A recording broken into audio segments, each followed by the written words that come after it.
Ao mesmo tempo que Deus derramava o juízo sobre aqueles povos que estavam sendo expulsos, Ele estava abençoando os israelitas com a posse daquela terra. E notem que as terras foram divididas em quantas tribos? 12 tribos. Certamente essas terras tinham seus limites, as suas divisões. As divisões se deram conforme as tribos de Israel, mais 2 filhos, de José. E o texto, em relação a essa terra, ele diz algo muito importante. Ela não era fruto só da conquista, não era fruto só da pilhagem. A gente diz que os primeiros integrantes do MST foram os israelitas, eram os povos ali. Mas não é assim que aprendemos na Bíblia. Eles não conquistaram meramente, eles não pilharam meramente. Deus prometeu aquela terra em herança a eles. Note que Deuteronômio, versículo 14, ele vai afirmar: na terra que o Senhor Deus te dá para possuir. Então, se a terra havia sido dada por Deus, se eles possuíam ali a dádiva de Deus, e se havia sido distribuída conforme a orientação de Deus, à medida que alguém invadisse uma propriedade ou mudasse os marcos ou mudasse as pedras de rumo, ele estava pecando contra o próprio Deus. Estava ofendendo ao próprio. Será que esse direito foi respeitado sempre? Eu estava estudando esse tema, eu procurei em alguns versículos bíblicos evidências de respeito ou não a esse direito. Olha que interessante, meus irmãos. Jó, capítulo 24, versículo 2. Há os que removem limites, roubam os rebanhos, apacentam. Portanto, nos dias do patriarca Jó, havia gente que não obedecia esta determinação divina de não remover os marcos antigos. Mais à frente, Oséias capítulo 4, versículo 10. Os príncipes de Judá são como os que mudam os marcos. Derramarei, pois, o meu furor sobre eles como água. Oséias capítulo 5, versículo 10. E Oséias capítulo 2, versículo 2, se cobiçam campos, os arrebatam, se casas, as tomam, se fazem violência a um homem e a sua casa, a uma pessoa, a sua herança. Apesar da lei, muitos não estavam dispostos. Já nos dias do patriarca Jó, nos dias da antiguidade, ou em dias mais futuros, dias do profeta Oséias, esse direito não é respeitado. Bem, em relação aos nossos dias, nós não recebemos, como os israelitas, uma terra conforme a promessa. Não tivemos a mesma experiência de Abraão, de peregrinar por uma terra e ouvir Deus falando, colocar a planta dos pés. No entanto, nós também temos propriedades. Sejam pequenas coisas que são nossas, seja o mesmo caso, o mesmo terrenos. Nós também temos. E esta é uma garantia que nos é dada pela Constituição do Brasil. Vou ler um artigo aqui da nossa Constituição. Garante-se aos cidadãos brasileiros e aos estrangeiros residentes no país a inviolabilidade do direito à vida, a liberdade, a igualdade, a segurança e a propriedade. O direito à propriedade é estabelecido pela nossa Constituição, famoso artigo número 5, que fala dos direitos dos homens. No artigo 186, ele vai dizer que a propriedade deve permanecer com alguém desde que cumpra alguns requisitos. São 4 os requisitos. Primeiro, ela deve ser aproveitada de forma racional e adequada. Quem tem terra deve aproveitá-la de forma racional e adequada. Segundo, desde que utilize os recursos naturais disponíveis e preserve o meio ambiente. O indivíduo tem o direito à propriedade? Tem, mas ele tem que preservar o meio ambiente, ele vai ter que usar adequadamente os recursos naturais. Terceiro ponto, ele tem direito à propriedade desde que observadas as disposições que regulam as relações de trabalho. Se alguém mantiver trabalho escravo, por exemplo, pode perder. Um quarto item, desde que a exploração favoreça o bem-estar dos proprietários e dos trabalhadores. Então, tem o direito da propriedade, uma propriedade que foi adquirida ou foi herdada, desde que se cumpram estas chamadas finalidades. Nosso Estado é laico, não é Estado religioso, como era o Estado israelita, mas estabelece esse direito à propriedade desde que sejam cumpridas as funções sociais. É interessante que isso se adequa ao que diz o Antigo Testamento sobre a terra. Tinham condições também para que o povo estivesse na terra, para que o povo permanecesse na terra. Dentre estas, aqueles fossem fiéis a Deus, e usassem da terra para o seu benefício, para o benefício. Não é nosso assunto aqui, mas, por exemplo, há um mandamento que diz que quando alguém colhesse, né, o trigo, ele não deveria, colhesse o milho, ele não deveria rebuscar as espigas. O que será? Ou o milho ou outro cereal. Por que ele não deveria rebuscar?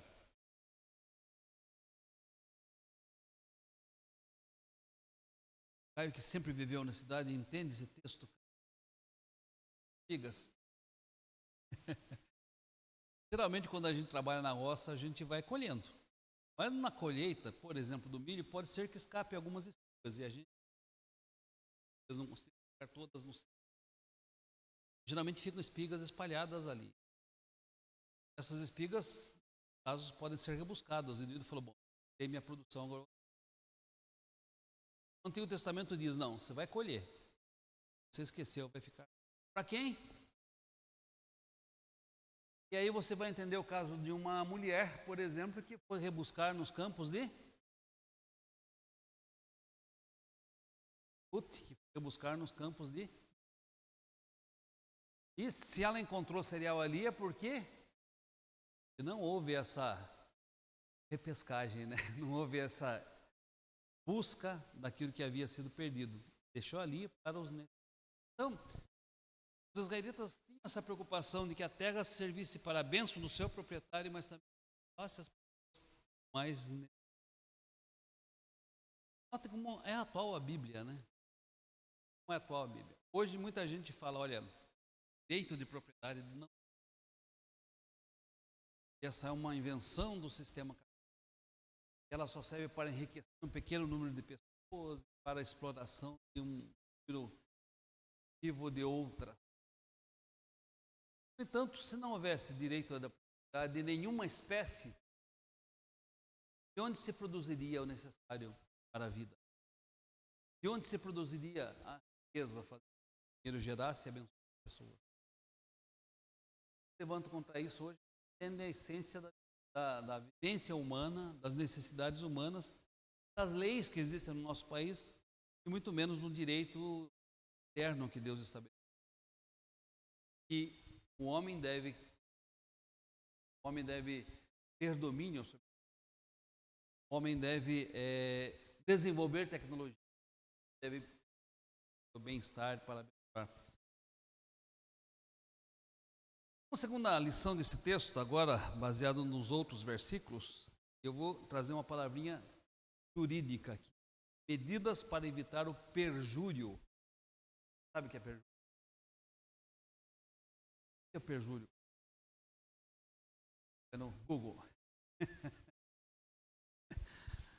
Aparece sempre, né? Não é todo dia que a gente encontra alguém falando, e aí, como é que está o perjúrio? Aí você vai lá, vou ter que procurar o perjurar agora, porque não respondeu nada, né? Quando eu faço uma afirmação falsa, ou nego a verdade, estando sendo investigado num processo ou numa investigação, eu estou perjurando. Perjúrio é isso. Você vai servir de testemunha, mas falsa. Você não fala a verdade. Note que é isso que se fala nos versículos 15 a 18. Uma só testemunha não se levantará contra alguém por qualquer iniquidade, por qualquer pecado, seja qual for que cometer. Pelo depoimento de 2 ou 3 testemunhas se estabelecerá o fato. Versículo 16. Quando se levantar testemunha falsa contra alguém para o acusar de algum transvio. Versículo 17. Então os dois homens que tiverem a demanda se apresentarão perante o Senhor, diante dos sacerdotes e dos juízes que houver. Há uma relação desse texto com o texto anterior. Porque os marcos poderiam ser removidos na calada da noite, silenciosamente. Ou alguém poderia alegar, olha, removeram os meus marcos, removeram as pedras de rumo. Acontecido. Então, para que alguém alegasse o seu direito de propriedade ou afirmasse que uma pessoa mal intencionada tinha mudado as suas pedras de rumo, os seus marcos, era preciso que houvesse testemunhas. E o que diriam essas testemunhas? O juiz perguntaria, tinha um marco aqui? A testemunha diria, tinha sim. Mas você tem certeza de que ele estava nesse lugar? Tenho certeza. E se não está aqui, o marco foi removido. Não era necessário que duas pessoas testemunhassem. E alguém poderia dizer, olha, tinha uma pedra de rumo aqui e a pedra não estava lá. Então era preciso que mais pessoas comprovassem a verdade para que uma pessoa fosse denunciada e a justiça fosse aplicada. Mas também não é a única situação em que essa lei deve ser aplicada, medidas para evitar o perjúrio. O texto vai dizer aí que qualquer transvio ou qualquer demanda só poderiam ser levados a um juiz e resolvidos pelo depoimento de 2 ou 3 testemunhas. Assim se fato é o que diz. Mas o texto diz, e se as testemunhas combinarem o depoimento? E se eles combinarem de mentir? Se eles combinarem de perjurar? Como vou saber quem está falando a verdade? Não tem como saber como está falando a verdade se as testemunhas combinarem que vão falar perante o tribunal. Note que o texto vai dizer o seguinte: eles se apresentarão perante o Senhor, diante dos sacerdotes e dos juízes que houver naqueles dias. 17. O que os sacerdotes e juízes fariam? Indagariam bem. Qual a função desse indagar bem? Mais ou menos o papel do advogado. Era levantar contradições. Era levantar eventuais erros entre as falas de um. Porque os juízes tinham esse treinamento para, através da conversa, da investigação, perceber se havia mentira ou se não havia. A famosa história dos alunos que prova do pneu do carro. Eles precisavam fazer. Um de cada canto da classe deu uma folha com a seguinte pergunta: qual foi o pneu? É uma forma de investigar e saber se de fato está falando a verdade ou não. Se ele tivesse pensado antes, se ele perguntar, mas duvido que tivesse pensado antes. Então, a função do juiz ou do advogado naquela época era levantar eventuais contradições nos depoimentos. Ser a verdade. Mas será que nós combinavam o depoimento? Existe alguma evidência de que a história existe? Note, meus irmãos, que no julgamento que condenou a Jesus perante os sinédrios, os evangelhos afirmam com todas as letras que se ajuntaram falsas testemunhas para condenar. Mateus 26, 60. Inclusive foram pegas em contradição. E houve muitas falsas testemunhas. Essa prática ainda existe hoje. Se ajuntarem, caluniarem, perjurarem, mesmo estando diante de um tribunal. Mesmo estando diante de um tribunal. Agora é interessante hoje que uma pessoa é queimada, literal, mas uma pessoa é queimada mediaticamente falando,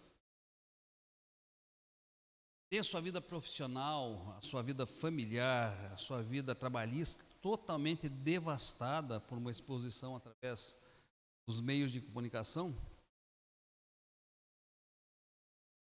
muitas vezes sem qualquer...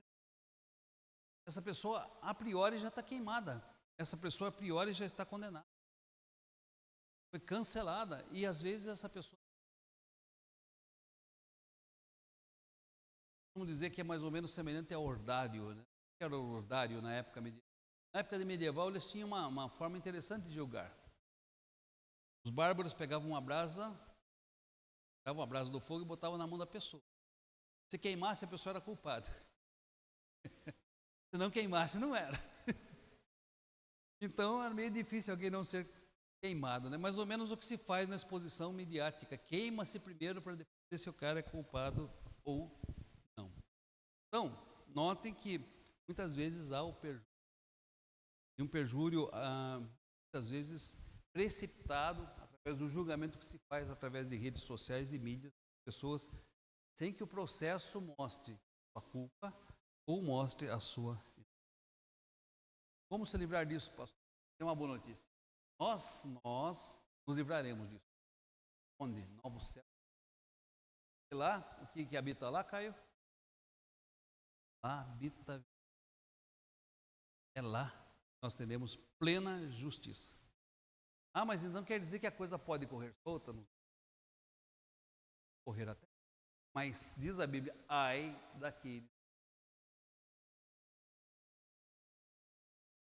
daqueles que a luz chamam trevas, ai daqueles que ao que é amargo chamam doce, ai daqueles que são mentirosos, caluniosos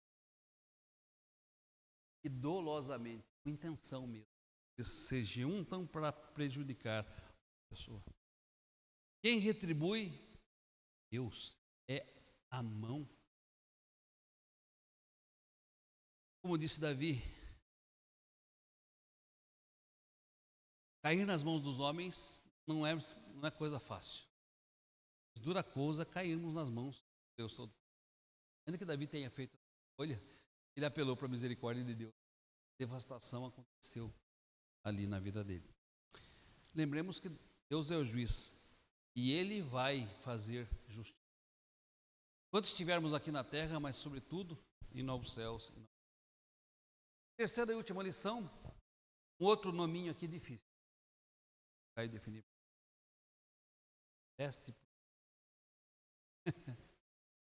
Terceira coisa que eu achei nesse texto, forma de garantir a isonomia legal.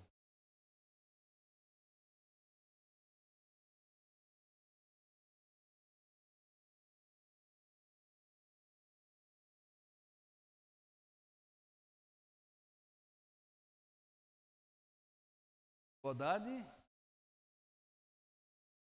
todas as partes ou pessoas. Juridicamente falando, isonomia é quando a lei vale para todos de igual maneira. A medida que serve para um, serve. A famosa frase iluminista, né? Todos são iguais perante. Então, por isonomia entendemos igualdade legal para todos ou o princípio de que todos são iguais perante a lei, que todos serão submetidos às mesmas regras jurídicas, ainda artigo 5º da nossa Constituição. Note que o texto diz que o que a falsa testemunha intentou fazer em relação ao seu irmão será feito com ela. Isso é isonomia. Ah, você tentou prejudicar o seu irmão mentindo? Perjurando? Pois bem, o que você intentou fazer contra ele vai acontecer contra você. E aqui é uma menção a uma lei chamada Lei de Talião. É uma lei que já existia na Mesopotâmia e está também na lei de Deus. Muita gente olhando hoje para essa lei, fala, essa lei vida por vida, olho por olho, mão por mão, pé por pé, dente por dente. Muita gente olhando para isso se escandaliza e fala, nossa, que Deus é esse? Que lei é essa? E alguns dizem, nossa, a Bíblia é um livro ultrapassado, retrógrado, juridicamente incorreto, pode uma lei. Mas se nós olharmos mais de perto para essa lei, nós vamos entender que algumas coisas muito importantes que ela estabelece. Primeira, ela não era aplicada por uma pessoa contra o seu próximo. Então, não eram as pessoas que saíam lá matando ou mutilando, né, ou furando o olho da outra pessoa. Não eram as pessoas. Esse direito estava nas mãos dos juízes. Depois de defender uma causa, poderiam aplicar estas sentenças. Não era uma lei de vingança, era uma aplicação de um princípio. Segundo ponto, essa lei não estimula a vingança. Ela estabelece uma equivalência entre aquilo que você faz e aquilo que você vai receber. Não é?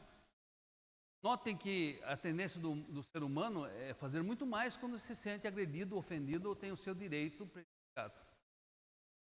Tem pessoa aí que sai matando porque outro bateu no carro dele. Tem uma encostadinha, uma raladinha, o dedo se lá e já sai com a arma e dispara no outro. Tem gente que por causa de dívida de R$5 vai cobrar a dívida, o outro não tem, mata o outro.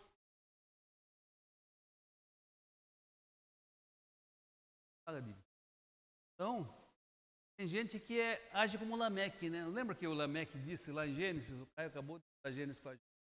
O que disse Lameque?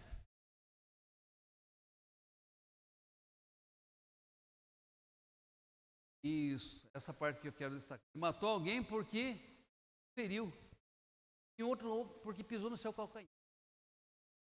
Então, se a lei de Italião fosse aplicada, ele poderia ferir o outro. Aliás, ele poderia levar o caso ao juiz e o juiz aplicar a sentença ao outro.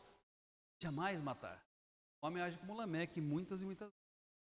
Então, essa lei estabelecia uma equivalência entre o que você fez e aquilo que você vai receber, através do juiz, em sua sentença, como penalidade.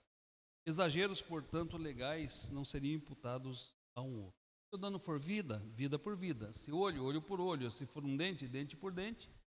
Se for uma mão, mão por mão por mão. Se for um pé, pé por pé. E a pessoa pensando nisso, ela positivamente deve raciocinar. Eu não devo fazer ao próximo, quero que façam. Positivamente ele poderia entender, faça ao seu próximo, faça a você mesmo. Os que veem exageros nessa prescrição, se esquece de que arbitrariedades maiores estão sendo aplicadas por tribunais hoje, nos nossos dias. Condenações absurdas estão sendo colocadas na vida de trabalhadores. Tratos que foram insignificantes. Temos que ser tão claros em respeito. Estamos numa live falar certas verdades que acontecem. Note que a nossa justiça é dada à lei. Pessoas condenadas aí por 17 tão terríveis. Não causaram tanto dano ao erário público. São condenados. Então, nem sempre existe essa equivalência estabelecida pela lei de Talião. Terceiro ponto subjacente a esta lei está a valorização da vida. Você quer ter a sua vida preservada, preserve do outro. Você quer ter a sua liberdade preservada, preserve a liberdade do outro. Você quer, o bem do seu próximo, seu bem, faça o bem ao seu próximo. O transgressor não pode, na aplicação da pena, ter mais direitos, que é o que acontece. Muitas vezes o transgressor tem mais direitos. Serve um assassinato a alguém que está à margem da lei. Quem tem mais direito? Filha de um? Concluindo, irmãos, é atual o tema, né? Não remotamente a realidade do. Peguei a mania do Caio aqui, deixando as aplicações. Não. Certo, Caio? Eu gostei desse hábito para o final, né? Porque aí a gente fecha o assunto. Vamos lá, primeira aplicação. Tudo que possuímos em essência pertence a Deus. Que diz respeito a toda a propriedade que nós chamamos de privada. Tudo pertence a Deus. Lembrando o Salmo 24:1, ao Senhor pertence a terra, tudo que nela se confunde. Eu peguei carona com um pastor, peguei carona com uma colega, demos carona a um pastor. ele ia ficar na casa dele e eu ia me hospedar na casa da colega móveis de casa. Nós deixamos o pastor, ele falou, essa casa o pessoal me engana dizendo que não é minha. E a Cássia disse, lógico que é, pastor, o senhor acabou de comprar, passou a escritura do senhor. Aqui em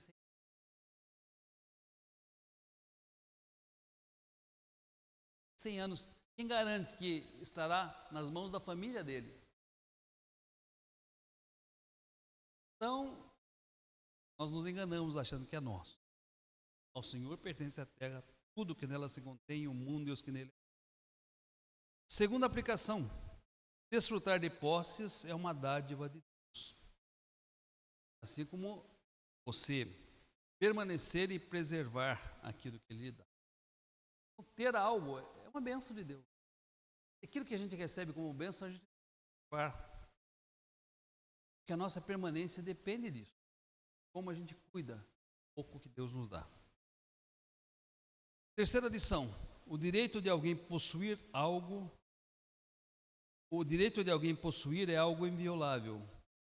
Tentar contra o direito de alguém que possui algo com o suor do seu próprio rosto, tentar contra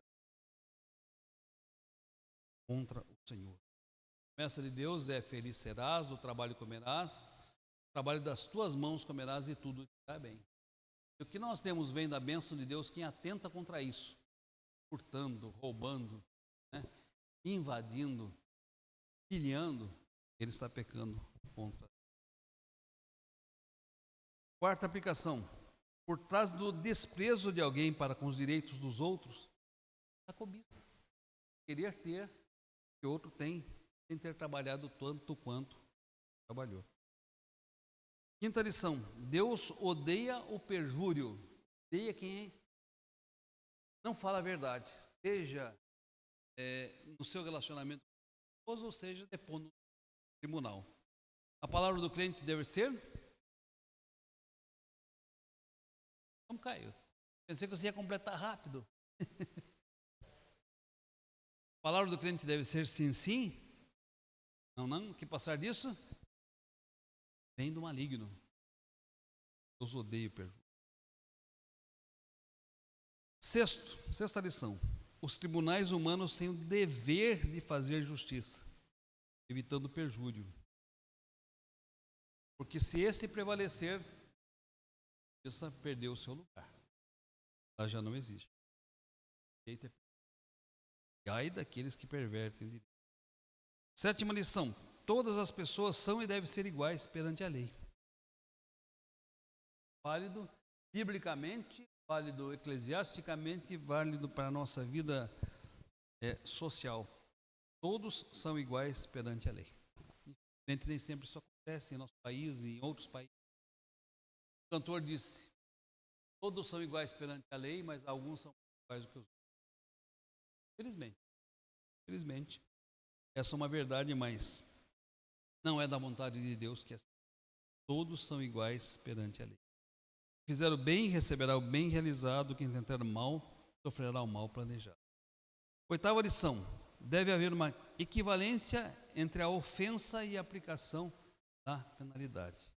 Entre uma falta cometida e a penalidade que lhe é imposta. Deve haver uma equivalência.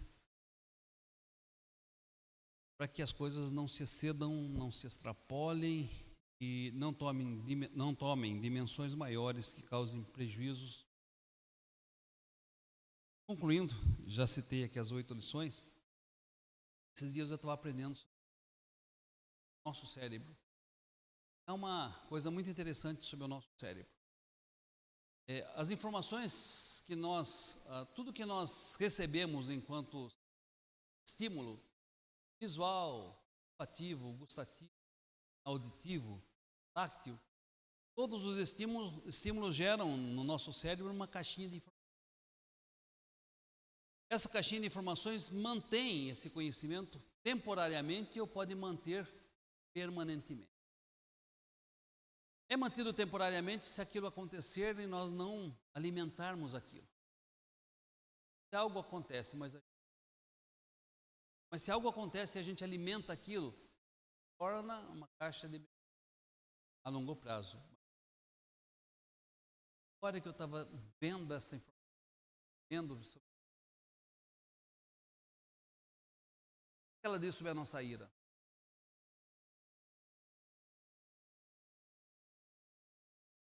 Deixa o...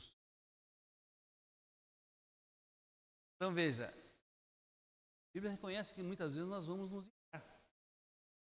Temos que resolver isso durante aquele dia. Não se transforme numa memória permanente.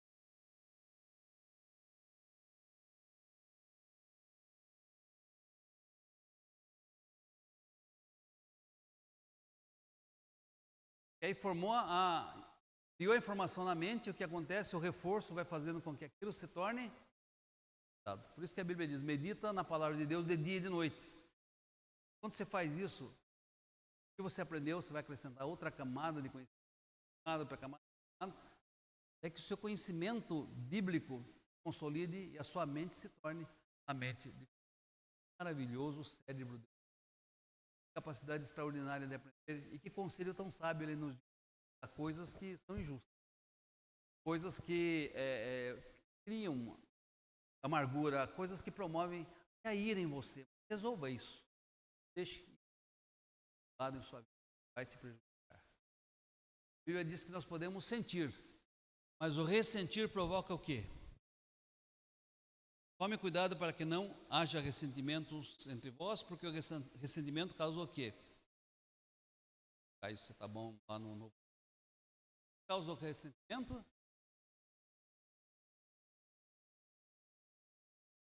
Eu estou exigindo muito do Caio hoje. Puxa vida, tem misericórdia, acabou de fazer o vestibular. O ressentimento causa raiz de amargura. É algo que já está mais permanente em você. Raizou. Raiz da amargura. E quando a raiz de amargura brota, ela contamina só você? Contamina. Então, as pequenas coisas devem ser deixadas para os limites do dia, para a memória temporal. Transformar em memórias permanentes, sendo ruins, vão nos machucar, vão nos prejudicar, vão muitas vezes nos amargurar e fazer com que nós, amargurados, amarguremos outras. Então, isso poderia dar um outro estudo, curiosidade, analisando esse. Queridos, alguma pergunta, alguma dúvida?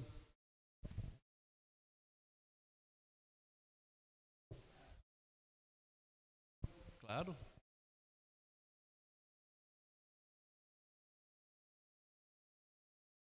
Sim.